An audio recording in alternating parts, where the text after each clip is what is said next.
আজকালকের ছেলেরা বই নিয়ে আর বসে না, ও বাবা গুগলে সার্চ করিয়া পড়ে। ওরে কালের মেয়েরা কোরআন হাদিস ধরে না, এখনকার মা বোনেরা কোরআন হাদিস পড়ে না, ও আল্লাহ টিকটকে ভিডিও ওরা করে। আজকালকের ছেলেরা বই নিয়ে আর বসে না, গুগলে সার্চ করিয়া পড়ে। আগের সময় প্রেম করিলে আমার সভাপতি বলতো পাইছো কি, এখন বলে শখ করিয়া বাবু তুমি খাইছো কি। আগের সময় প্রেম করিলে মুরব্বীরা বলতো পাইছো কি, এখন বলে শখ করিয়া বাবু তুমি খাইছো কি। লজ্জা শরম নাই আইলাম কোন জামানাই, লজ্জা শরম নাই আইলাম কোন জামানাই, ভবিষ্যৎ দেখি অন্ধকারে। আজকালকের ছেলেরা বই নিয়ে আর বসে না, ও বাবা গুগলে সার্চ করিয়া পড়ে। শুনতে হবে তুমি রান্না করো, হুজুরের আমি খাবো যত, আরো আমি দেখি বাজারে কিছু পাওয়া যায়, কই একটাও রান্না বলা লাগবে কে জন্য। তা বলছে দেখো আমি তোমার বিয়ে করার পরে তুমি আমার ঘরে শোন না, আমার কত কষ্ট। আমি সর্বনায় গেলাম, আটরশি, খাজা বাবা, ফুরপুরে, আজমির শরীফ সব জায়গায় তাবিজ নিয়ে তো শেষ। ইমাম সাহেবের কাছ থেকে যেদিন তাবিজ নিয়েছি ওই দিন তুমি আমার ঘরে আইসাও, আমার বড় হুজুর তো বাড়ির কাছে, এই জন্য ওনার আমি আনন্দে যত্ন করি খাওয়াবো। বলছে আমি তোমার ওই হুজুরির তাবিজ চাইছি, এটা কিটা কইল? তো বলছে কালকেই তো এসলি, কালকেই তো তাবিজ নিয়েছি। বলছে আমি যে ঘরে ঘুমাই ও ঘরে ওই সিং খেটিতে রাত্রি চোর ঢুকিল, ঢুকিয়েতে সব একটা করে বের করে নিয়ে গেছে। টিভি সিনেমা যা কিছু আছে আইলা সাইলা বাইলা সোনা দানা আলমারি ড্রেসিং টেবিল সব জায়গাতে গুছাইয়ে নিয়ে চলে যাই। যখন আর কিছু নেই তখন দেখি আমার দিকে তাকাচ্ছে। তা আমি চিন্তা করলাম আমারও কি নিয়ে যায়, ওই তাই ভয়তে কালকে তোমার ঘরে আইছি। সহ্য না করি পারা যায়? বলছো আমার স্ত্রী সেই তো তুমি আমার ঘরে আসলে, সেই আমার ঘরে ঘুমাইলে, আমার সাথে থাকলে, কিন্তু তুমি যদি চোর ঢুকার আগে আসতে অথবা চোর যখন ঢুকিল সেই শুরুতেও আসতে, তাও অন্তত আমি লোকজন ডেকে কিছু রক্ষা করতে। কথা কয় না? আমাদের দেশের মানুষগুলো আল্লাহর নবীর কাঁধে ওঠে তখন যখন আর কোন রাস্তা থাকে না। আমার নবী ডাক দিয়ে বলে, ওরে আল্লাহর বান্দা তুই তো সেই বিসমিল্লাহি ওয়া আলা মিল্লাতি রাসূলিল্লাহ আমার দলে তো আসলি, কিন্তু এমন সময় যখন তোরে রক্ষা করার আর কোন রাস্তা নাই, কয়েকদিন আগে আসলি তো অন্তত আমি একটু লাইন করতে। কথা কয় না? ঠিক না বে ঠিক? আমরা রাসূলের কাঁধে চড়ি কখন? মরি যখন তখন। আর এইগুলো যারা রাসূলের পথে চলে না, দাড়ি রাখে না, টুপি পরে না, টাকনুর উপরে কাপড় পরে না, জুব্বা পাঞ্জাবি পছন্দ করে না, রাসূলের দিন ভাল লাগে না, এই মানুষটার যদি হুজুর যেই বলে বিসমিল্লাহি ওয়া আলা মিল্লাতি রাসূলিল্লাহ, এই হুজুরির বাটাম হবে আগে। হ্যাঁ, এইগুলো বলা যাবে। এই তাহলে কি বলতে হবে? তাদেরও তো একটা দোয়া করতে হবে। আপনি চেক করে দেখবেন যে উনি আসলে কোন পথের প্রতীক ছিলেন। বলবেন বিসমিল্লাহ, যদি ভারতপন্থী হয় তাহলে বলবেন বিসমিল্লাহি ওয়া আলা মিল্লাতি নরেন্দ্র মোদী। আমি তোমার নরেন্দ্র মোদীর নামে তুলি দিয়ে গেলাম, যা হয় হইবেন আল্লাহ। বিসমিল্লাহি ওয়া আলা মিল্লাতি ডোনাল্ড ট্রাম্প যদি আমেরিকা পন্থী হয়, কারণ সারা জীবন তুমি আল্লাহর রসুলের পন্থী না, কোরআনের পন্থী না, মরি যাওয়ার পরে রাসূলের কান্দে তুলি তুমি পাগল পাইছাও। কথা কয় না? দেয়া যাবে? ওগো আমার ভাইয়েরা, এই জন্য রাসূলের পথের প্রতীক হতে হবে। সময় বড় অল্প, কি শোনাবো, কি বলবো, কি গাইবো, মা বোনেরাও পর্দার অন্তরালে মা বোনদের জন্য কথা বলার দরকার হয়। আমার আল্লাহ বললেন ওয়াকরনা ফি বুয়ুতিকুন্না ওয়ালা তাবাররাজনা তাবাররুজাল জাহিলিয়াতিল উলা। ওগো নারীরা পর্দার মধ্যে থাকো, জাহিলি যুগের মেয়েদের মতো সেজে গুজে নিজেদেরকে প্রদর্শন করে বেড়ায়ও না। আর আমার সিরাজগঞ্জের মা বোনেরা অনেকেই বলল আল্লাহ তোমার কথাও থাক, শয়তানের কথাও থাক, তার মানে বুরখাও পরে, আবার বুরখা পরে টিকটকও করে। আছে না নাই? আজকালকের ছেলেরা বই নিয়ে আর বসে না, ও বাবা গুগলে সার্চ করিয়া পড়ে। ওরে কালের মেয়েরা কোরআন হাদিস ধরে না, এখনকার মা বোনেরা কোরআন হাদিস পড়ে না, ও আল্লাহ টিকটকে ভিডিও ওরা করে। আজকালকের ছেলেরা বই নিয়ে আর বসে না, গুগলে সার্চ করিয়া পড়ে। আগের সময় প্রেম করিলে আমার সভাপতি বলতো পাইছো কি, এখন বলে শখ করিয়া বাবু তুমি খাইছো কি। আগের সময় প্রেম করিলে মুরব্বীরা বলতো পাইছো কি, এখন বলে শখ করিয়া বাবু তুমি খাইছো কি। লজ্জা শরম নাই আইলাম কোন জামানাই, লজ্জা শরম নাই আইলাম কোন জামানাই, ভবিষ্যৎ দেখি অন্ধকারে। আজকালকের ছেলেরা বই নিয়ে আর বসে না, ও বাবা গুগলে সার্চ করিয়া পড়ে। নতুন করে হয়েছে চালু এখন আবার কোন ট্রেন্ড, পরিচয় করাই দেখি এই আমার গার্লফ্রেন্ড। এই যুবকরা কথা কয় না, আছে না নাই? নতুন করে হয়েছে চালু এখন আবার কোন ট্রেন্ড, পরিচয় করাই দেখি এই আমার বয়ফ্রেন্ড। মেয়েরা আছে না নাই? অত ফেরেশতা মনে করার দরকার নেই, বুরকা পরে বলেই মনে করছেন বিশাল পরেশগার। এত পরেশগার, বিয়ে দেখতে গেলি হুজুর দেখতে গেছে, হ্যাঁ মেয়ে পর্দা করে, আল্লাহ পৃথিবীর কেউ দেখিনি কোনোদিন। হ্যাঁ বাবা, তো ওই লালন শাহ বিরোধীর পরে দাঁড়ায় সেলফি তোলে, ওরা কারা, কোত্থেকে আসে ওরা? ঠিক না বেটি? এত পরেশগার, ওগুলো কারা? লাইলাতুল ফেব্রুয়ারিতে আমার যুবকদের পিছনে এক কান করে আসে না নাই? ও বাবা, যদি মোটরসাইকেলে করে না ঘুরাই নিয়ে বেড়ায় তাইলে কিন্তু খালি কাটি করে না, সময় অল্প, ওরকম আমাদের মনোযোগ চলে যায়, আমি এমনি নেটওয়ার্ক পাই না।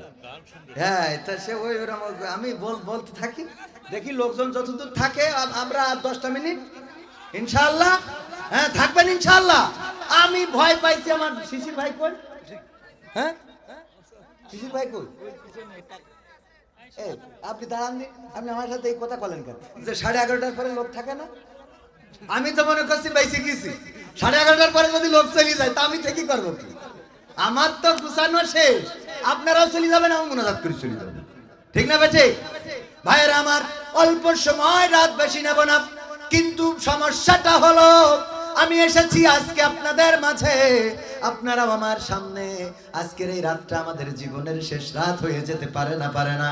রঙ্গরসের দিন ছিল আমার একদিন, রঙ্গরসের দিন ছিল আমার একদিন, 12 ঘন্টা বেলায় আমার সন্ধ্যা হইল, পাখি উড়ে যাওয়ার বুঝি সময় হলো। হায় পাখি উড়ে যাওয়ার বুঝি সময় হলো, পাখি উড়ে যাওয়ার বুঝি সময় হলো। হায় পাখি উড়ে যাওয়ার বুঝি সময় হলো। শরীরে চামড়া ছিল টান, মিষ্টি সুরে গাইতাম গান, গলার আওয়াজ আমার কত দূরে যাইতো।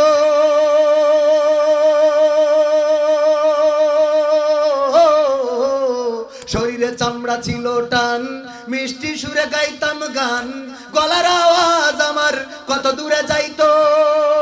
পাইকা গেল মাথার চুল, কথা বলতে পড়ে ভুল, পাইকা গেল মাথার চুল, কথা বলতে পড়ে ভুল, চোখে দেখি গন্ডগোল, দন্ত নড়িল, পাখি উড়ে যাওয়ার বুঝি সময় হলো। হায় পাখি উড়ে যাওয়ার বুঝি সময় হলো, পাখি উড়ে যাওয়ার বুঝি সময় হলো রে, পাখি উড়ে যাওয়ার বুঝি সময় হলো। ঘন ঘন আসে দম, কানেতে শুনি কম, পিছে পিছে জম আমার ঘুরতে লাগিল।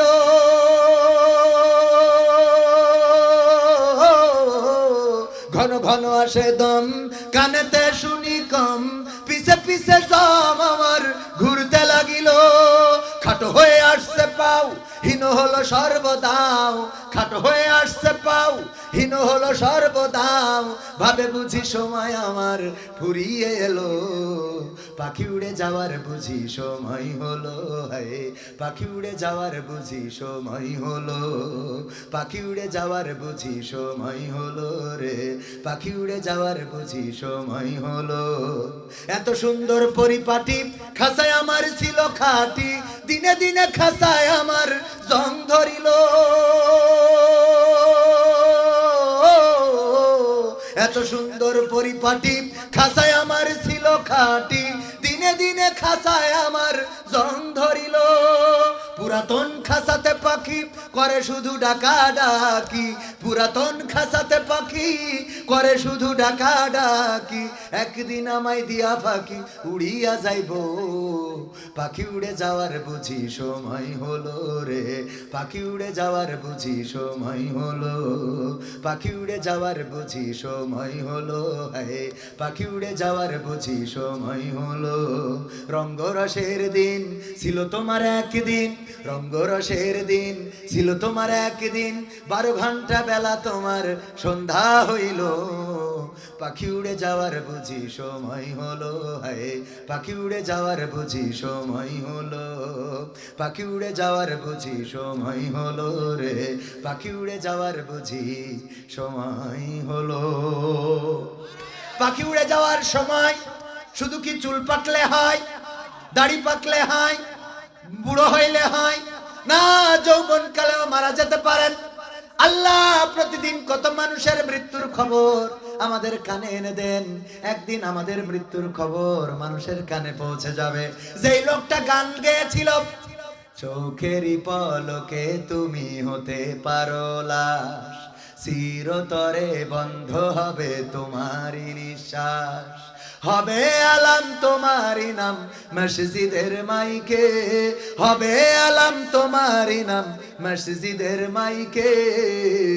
বাড়িওয়ালা নাহি রে বাড়ি নাই রে দুনিয়াতে, বাড়িওয়ালা নাহি রে বাড়ি নাই রে দুনিয়াতে। এই গান যিনি লিখেছিলেন সেই লোকটাও গত বছর মারা গেল। মসজিদে যেই লোকটা এলাম দেন, একটি শোক সংবাদ, একটি শোক সংবাদ, একটি শোক সংবাদ। যশোর জেলার চিকরগাছা উপজেলার নবগ্রাম নিবাসী মরহুম মাস্টার আব্দুল সামাদের ছেলে কবির বিন সামাদ আজকে অমুক সময় শেষ নিঃশ্বাস ত্যাগ করেছে। ইন্না লিল্লাহি ওয়া ইন্না ইলাইহি রাজিউন। এই কথা যিনি মাইকে বলেন, একদিন তার কথাটাও মাইকে আর একজন বলবে না, বলবে না। সুতরাং সেই দিনের জন্য তৈরি হতে হবে। আমার আল্লাহ বললেন, ইয়া আইয়ুহাল্লাযীনা আমানুত্তাকুল্লাহ হাক্কা তুকাতিহি ওয়া লা তামুতুন্না ইল্লা ওয়া আনতুম মুসলিমুন। আমার আল্লাহ বললেন, ও ঈমানদারেরা, তোমরা আল্লাহকে ভয় করো যেমন করে ভয় করা উচিত, আর ততক্ষণ পর্যন্ত মৃত্যুবরণ করো না যতক্ষণ পর্যন্ত না পূর্ণ মুসলমান হতে পারো, পূর্ণ আত্মসমর্পণকারী হতে পারো। এবার আপনাদের কাছে প্রশ্ন করি, বলেন দেখি, মৃত্যুর মালিক কি আমরা? জীবনের মালিকও আমরা না, মরণের মালিকও আমরা। জীবনের মালিক কে?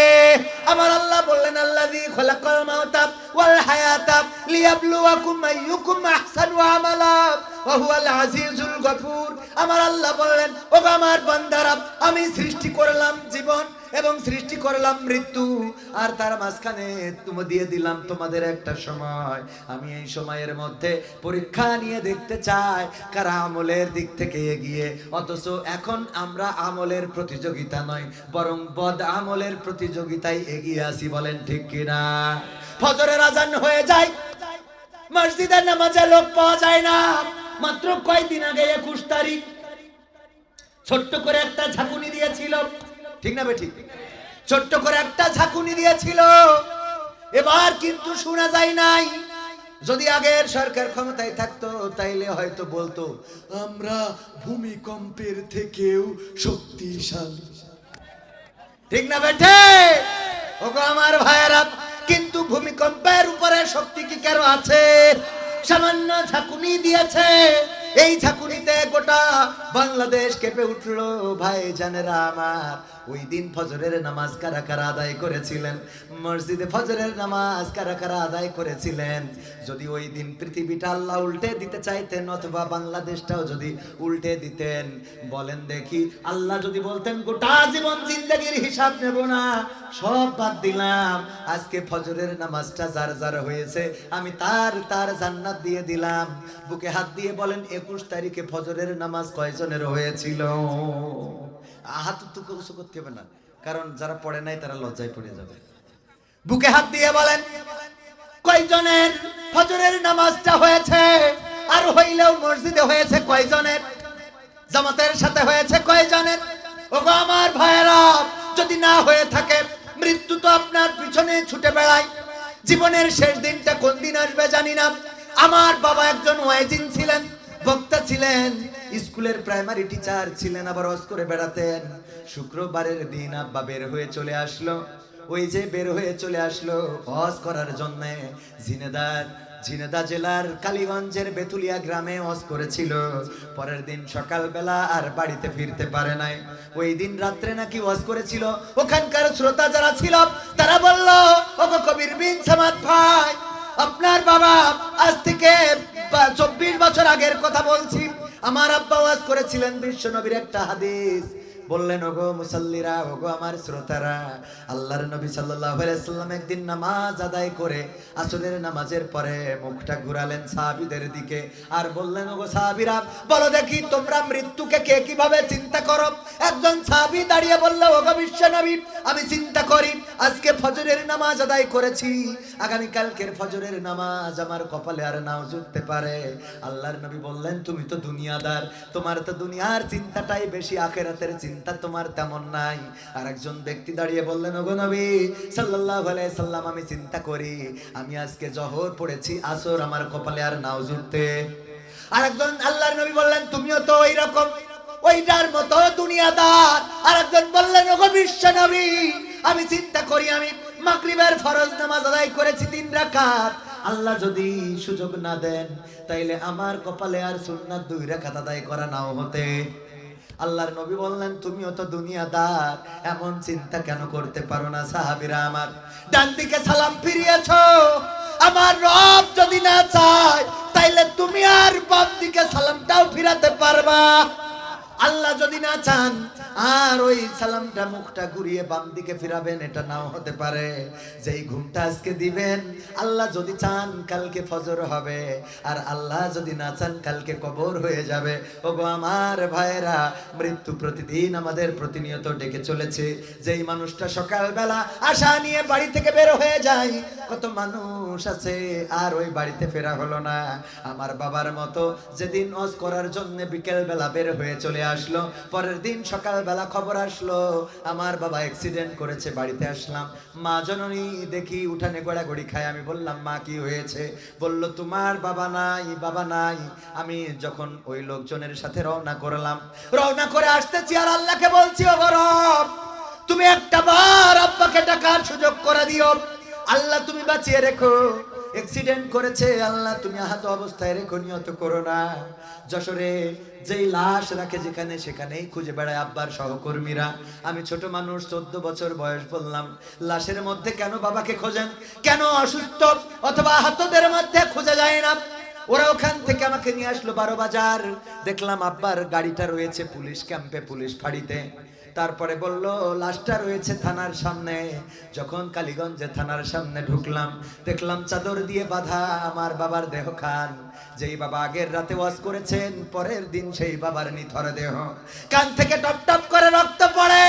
যেই চাদর দিয়ে শীতের দিন, জানুয়ারির 5 তারিখ, শীতের সময় শীত নিবারণ করতো, সেই চাদর দিয়ে বাবার দেহখানা বাঁধা। কতবার চিৎকার করে ডাকলাম, আব্বা, আজ 24টা বছর পার হয়ে গেল, ওই যে ডাক দিয়েছি আব্বা, আজ পর্যন্ত সেই ডাকের জবাবটা আসে নাই। ওগো আমার ভাইরা, আমার বাবার ডাকের জবাব পাইলাম না। কত সন্তানের ফোনে দেখি আব্বা বলে নাম্বার সেভ করা থাকে, আমরা পারলাম না বাবা বলে নাম্বারটা ফোনে সেভ করে রাখতে। একদিন আমিও ফিরবো আমার বাড়িতে, যখন বাড়ি থেকে বের হই তখন মনে করি যে বাড়িতে বেরিয়ে গেলাম, হয়তো নিথর দেহটা আমারও একদিন বাড়িতে ফিরবে। আমার মা এসে আমার লাশের, আমার বাবার লাশের পাশে আমার দাদি যেভাবে চিৎকার করেছে, আমার মা এসে আমার লাশের পাশে কান্না করবে, ওরে কবির, আমার প্রেসক্রিপশনের ওষুধ কে কিনে দেবে? আমারে ডাক্তারখানায় কে নিয়ে যাবে? আমার সন্তানেরা আমার মতো চিৎকার করবে, আব্বা একটা বার ডাকের সাড়া দাও, একটা বার বাবা ডাকের সাড়া দাও। কে স্কুলে আমাদের রেজাল্ট টানতে যাবে, কে ঈদের দিনে নতুন জামা কিনে দেবে, কে নতুন জুতা কিনে দেবে। ওগো বাবা, যদি কারোর সাথে দ্বন্দ্ব হয়, কার কাছে নালিশ করব, কার কাছে বললে আমি সান্ত্বনা পাবো? বাবা কেন চলে গেলে? এইভাবেই হয়তো আমার পাশেও একদিন কান্না করবে। কিন্তু এই দুনিয়ার জিন্দেগিতে আল্লাহ যতদিন দিয়েছেন তার 1 সেকেন্ডও বেশি বাঁচার ক্ষমতা আমারও। এই জন্য আমার আল্লাহ বললেন, ও ইমানদারেরা, তোমরা আল্লাহকে ভয় করো যেমন করে ভয় করা উচিত, আর ততক্ষণ মৃত্যুবরণ করো না যতক্ষণ পর্যন্ত না পূর্ণ মুসলমান হতে পারো। যদি ওই ভূমিকম্পের দিন মারা যেতাম, আল্লাহর কাছে কি দিয়ে দাঁড়াতাম আর বলতাম, ও রব, এই ইবাদত আছে, মাফ করে দাও। কোন ইবাদতটা আছে একটু বিবেকের কাছে প্রশ্ন করি। কোন ইবাদতটা নিয়ে আল্লাহর কাছে দাঁড়াবেন? যাকাত কি দিয়েছেন? দান সাদাকা কি করেছেন? নামাজ কি পড়েছেন? কোরআন কি পড়া হয়? আমার মা বোনেরা আগে সকাল হইলে গুনগুন করে আমার মা বোনেরা কোরআন তেলাওয়াত করতেন। এখন বলেন দেখি কোন বাড়িতে সেই মা বোনদের কি কোরআন তেলাওয়াত আর শোনা যায়? না, শোনা যায় না। আমার মা বোনেরা সিরিয়ালের পাগল হয়ে গেছে। সিরিয়ালের রিমোট নেওয়া সম্ভব হয়, তাদের কাছ থেকে টেলিভিশনের রিমোট নেওয়া সম্ভব হয় না। আমি বললাম, মা যেমন সা হয় তেমন। হযরত ইব্রাহিম আলাইহিস সালামের সন্তান ইসমাইল আলাইহিস সালামকে যখন কুরবানি করার জন্য নিয়ে যাচ্ছে, আল্লাহর নবী যখন বললেন, ইয়া বুনাইয়া ইন্নী আরা ফিল মানামি আন্নী আযবাহুকা ফানজুর মাযা তারা, ওগো আমার সন্তান, ওগো ইসমাইল, আমার কলিজার টুকরা, আমি স্বপ্নে দেখেছি আমি তোমাকে জবাই করছি। এখন তোমার ওপিনিয়ন কি? তোমার কমেন্টস কি? তোমার মতামত কি? আমার কাছে পেশ করো। সন্তান এটা বলে নাই, বাবা তুমি স্বপ্ন দেখার জন্য আর কিছু খুঁজে পাইলা না, আমারে জবাই করার স্বপ্ন দেখো। আমার মা আমারে কত কষ্ট করে বড় করেছে, যেই মরুর প্রান্তরে রেখে গেছো, ওই মরুর প্রান্তরে কোনো বাড়ি ছিল না, ঘর ছিল না, গাছ ছিল না, পশু ছিল না, পাখি ছিল না, নদী ছিল না, ঝর্ণা ছিল না। ওখানে যখন বিপদে পড়ে গেলাম, আমার মা পানির জন্য দৌড়ালেন, একবার সাফাই একবার মারোয়ায়, একবার সাফাই একবার মারোয়ায়, 7 বার দৌড়ালেন। তারপর মা মনে করলেন, আরে আমার কলিজার টুকরা সন্তান মনে হয় আর বেঁচে নাই। আমার কাছে যখন আসলো, আসার পরে দেখলাম আল্লাহর কুদরতে আমার পায়ের আঘাতে ওখান থেকে, ওই জমিন থেকে আল্লাহ পানি বের করে দিচ্ছেন। যেই মা আমার এত কষ্ট করে ওখানে বড় করলো, সেই মা, সেই মায়ের সন্তান আমি আর তুমি বাবা, এই মরুর প্রান্তরে ফেলে রেখে গেলে আজকে আবার নিয়ে এসেছো জবাই করার জন্য। তোমার আকলটা কি বাবা একটু জানতে ইচ্ছা হয়? বলেছেন নাকি? না, বলেন নাই। বরং সন্তান কি বললেন? আল্লাহ কোরআনে রেকর্ড করে দিয়েছেন। সন্তান বললেন, ইয়া আবাতি ফাআল মা তুমারু সাতাজিদুনি ইনশাআল্লাহু মিনাস সাবিরিন। সন্তান বললেন, ওগো পিতা, আর কোনো কথা নেই, আপনি আমাকে জবাই করেন, আপনি আমাকে কুরবানি করেন, আপনি আপনার কাজ সম্পাদন করেন। আপনার কাজ সারার জন্য আর কোনো চিন্তা ভাবনা করার দরকার নাই, কারণ আপনি আমাকে ধৈর্যশীলদের মাঝে খুঁজে পাবেন। ওগো আমার ভাইয়েরা, কেমন করে বললো ইসমাইল? চিন্তা কি করেছেন কখনো? আমি চিন্তা করলাম, তখন তো কোনো স্কুল ছিল না, প্রি ক্যাডেট স্কুল, ক্যাডেট মাদ্রাসা, আলিয়া মাদ্রাসা, কওমিয়া মাদ্রাসা, হাফিজিয়া মাদ্রাসা, নুরানি মাদ্রাসা, ভার্সিটি, বিশ্ববিদ্যালয়, কোনো কিছু কি ছিল না? আবার কোনো শিক্ষকও ছিল না। হযরত ইসমাইল আলাইহিস সালামকে মানুষ করেছেন হাজেরা, ওই মরুর প্রান্তরে, যেখানে কোনো মানুষ নাই, যেখানে কোনো লোক নাই, জন নাই, গাছ নাই, পাখি নাই, ফুল নাই, পশু নাই, ওই জায়গায় হাজেরা আলাইহিস সালাম এত সুন্দর করে গড়ে তুললেন যে সন্তানের কাছে শয়তান এসে যখন বলল, তোমার বাবা তোমারে জবাই করতে নিয়ে যায়, তোমার গলায় ছুরি চালাবে, তোমার বাবার কাপড়ের মধ্যে ছুরি, শয়তান কেউ চিনে ফেললো, বললো, আমি বুঝতে পেরেছি তুমি শয়তান, কারণ আমার বাবা আল্লাহর পথের পথিক, আল্লাহর পথে যদি আমারে নিয়ে যায়, আমারে কুরবানি করে, তোমার অসুবিধাটা কোথায়? পাথর ছুঁড়ে মেরেছে নিদর্শন হিসাবে, এখনো হাজিদের পাথর ছুঁড়া লাগে, বলেন ঠিক কিনা? শয়তানকে চিনে ফেললেন, ছোট্ট শিশু। কারণটা কি? কারণ মা ছিল ভালো, সন্তান হয়েছে ভালো। আমার মায়েরা সিরিয়াল ছাড়া কিছু বোঝে না, এই জন্য বাচ্চারা মোবাইল ছাড়া ভাতও খায়। ঠিক বলছি না? ঠিক বলছি। ওর যেমন সিরিয়াল না দেখতে দিলে স্বামীর ঘর করতে চায় না, সন্তান তেমন ফোন না দিয়ে দিলে টিকটক, তারপরে রিলস, এই জাতীয় ভিডিওগুলো সামনে না দিলে সন্তান ভাত খাইতে চায় না। বই পড়াবে, তাও বলা লাগে, ঠিক আছে বাবা পড়ো, আধা ঘন্টা পড়ার পরে 2 ঘন্টা মোবাইল চালাইতে দেব। আমার তো মনে হয় এই মারা এখন যেভাবে নিজেদের জীবন ক্রিয়েট করতেছে, কয়দিন পরে সন্তান যখন ওই গর্ভ থেকে বের হবে, বেরোই বলবে, আমার মোবাইলটা কই, আমার মোবাইল কই, এরকম অবস্থা হয়ে দাঁড়াবে। আমরা ফোন, স্বপ্ন, কল্পনা করে, আমার বাবা আমার মাকে স্বপ্ন দেখাতেন, আমার মা বলতেন, তখন 2002 সালে কিন্তু ফোন এসেছে, সিম এসেছে, দাম ছিল অনেক বেশি। আমার আব্বা আমার মাকে বলতেন, ওয়াজ করে তো আলহামদুলিল্লাহ ভালোই টাকা পাই, আল্লাহ চাইতো এই বছর দেখি দুইটা মোবাইল কিনবো, একটা তোমার কাছে থাকবে, একটা আমার কাছে থাকবে, আমি মাহফিল করতে যেখানে যাব তোমারে ফোন করে খোঁজ নেব। কিন্তু দুঃখজনক হলো যে আমার বাবা সেই মোবাইলটা চালিয়ে যেতে পারেন নাই, সেই মোবাইল কেনার ভাগ্য আমার বাবার হয় নাই। আর আমার পকেটে ফোন থাকে, আমার ব্যাগে ফোন, আমার কাছে 4টা ফোন থাকে এখন। কয়টা? 4টা ফোন। ও যে আইফোন দিয়ে লাইভ করতেছে, iPhone, my phone, Samsung phone, শয়তানি ফোন, সব ফোন আছে। ফোন যে সব কোম্পানি বের করেছে সব কি বাটন ফোন, কিন্তু বাবা ব্যবহার করে যেতে পারেন নাই। ভাইরা আমার, তো এখনকার এই সমাজকে পরিবর্তন করার উপায়টা কি? আমার এই যুবকদেরকে ফেরানোর উপায় কি? সন্তানদের ফেরানোর উপায় কি? আমাদের মা বোনদেরকে আবার সেই রাসূলের তরিকায় ফিরে যেতে হবে। খাদিজা রাদিয়াল্লাহু তাআলা আনহা, আয়েশা রাদিয়াল্লাহু তাআলা আনহা, ফাতেমা রাদিয়াল্লাহু তাআলা আনহা যেভাবে জীবন গড়েছেন ওই জীবনে ফিরে যেতে হবে, তাইলে সন্তান অটোমেটিক ভালো হয়ে যাবে। মা যদি নামাজি হয় সন্তান নামাজি হবে। মা যদি কোরআন তেলাওয়াত করে সন্তান পৃথিবীতে আসার পরে কোরআন তেলাওয়াত করবে, কোরআন শিখবে। মা যদি সিরিয়াল দেখেনদার হয় তাইলে সন্তান টিকটকার হবে। আর সন্তান যে মেয়েটা টিকটকার হবে ওর মেয়েটা এক সময় পর্নো নায়িকা হয়ে যাবে। ঠিক না বেঠে? লজ্জা কমছে না বাড়ছে? দিনে দিনে কমেছে। আগের সময় আমার মা বোনেরা রাস্তা দিয়ে চলতে গেলে যদি কোনো পুরুষ মানুষ দেখতো নিজেরা ঘুমটা টেনে উল্টো দিকে ফিরে থাকতো। আর এখনকার মা বোনেরা, ওরে বাবা, স্বামী ধরে ক্যামেরা আর স্ত্রী করে ভিডিও। হাই গাইস, কেমন আছো তোমরা? আজকে আমি এসেছি তোমাদেরকে সব দেখাবো। ঠিক না বেটে? আছে না নাই? কেক বিক্রি করে, কেক আপাপ কেক বিক্রি করে, স্বামী পাশে দাঁড়ানো, স্বামীর কোনো ভূমিকা নাই, স্ত্রী কেক বিক্রি করে। তারপরে অনেক স্বামী আছে স্ত্রীকে ভিডিও, স্ত্রী দিয়ে ভিডিও করে। আমি ওই স্বামীদেরকে বলতে চাই, এর থেকে তুই গু খাওয়া ভালো। তোর স্ত্রী দিয়ে যদি ওই ডলার ইনকাম করে মাস শেষে যখন অ্যাকাউন্টে মনিটাইজেশন, এই কাল দেখলাম এক বুড়ির ছেলে বুড়ি মা নিয়ে বলতেছে, মা তোমার 13,000 ফলোয়ার হয়েছে কিন্তু কোনো লাভ নাই কেন? তা বলছে তোমার ওই মনিটাইজেশন এখনো দেয় নাই। তো ওই মা বলতেছে, কেন মনিটাইজেশন দেবেন না কেন? আমার মনিটাইজেশন দাও, মনিটাইজেশন না দিয়ে তোমাদের লাভ কি? বুড়ি বলতেছে মনিটাইজেশন মানে মনিটাইজেশন এটা না বলতে পারি, কয় মনিটাইজেশন দাও, আমার ছেলে বলছে আমার মনিটাইজেশন দাও। বোঝেননি কথা? বুঝতে পারেননি মনে? মালয়েশিয়ায় ছিলেন, এখানে কেউ আছেন মালয়েশিয়ায় ছিলেন? হ্যাঁ, একজনও নেই কেন? সিরাজগঞ্জে মালয়েশিয়ায় ছিল। হ্যাঁ, ডিয়া ডুলু ডুলু মালয়েশিয়া। মালয়েশিয়ায় একটা ভাষা আছে, সেটা হলো যে ওই যে কেস খাই না আমরা মাঝে মাঝে গাড়িতে কেস খাই না, তো ওখানে ওই কেস রে বলে যে সামান খেয়েছে, সামান মানে জরিমানা, ফাইন করেছে। সামান কি করেছে? সামান। তা বাড়ি মার ফোন করি বলছে, মা আমি আজকে সামান খাইছি, মানে কেস খেয়েছে, জরিমানা দিতে। তা বলছে, বাবা তুমি অনেক কষ্ট করে বিদেশ গেছাও সিরাজগঞ্জে, তো সেইভাবে তোমার খাওয়াতে পারিনি, তা বেশি বেশি সামান খাবা।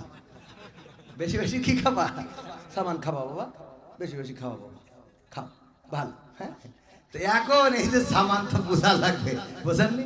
তো ওই মা মনিটাইজেশন কি বোঝে না, ওই মাকে এনে পর্যন্ত ছেলেরা ইউটিউবে, ফেসবুকে, রিলসে, টিকটকে ভিডিও বানায়। যেই মা পৃথিবীর মানুষ যেই মাকে দেখার কথা না, ওই মাকে পর্যন্ত ভিডিও এনে যেই সন্তানগুলো মায়ের পর্দাটা তরক করায় ডলার ইনকাম করে, ও যেন মাকে দেখায় না, ও যেন মাকে পতিতা বানিয়ে দিল। বলেন ঠিক কিনা? ঠিক না বেঠে? এই কাজগুলো কি করা যাবে? না, করা যাবে না। আমার কাছে গান শুনতে চেয়েছে হুজুর, এমপিরা সব কোথায় গেল? এমপিরা কোথায়?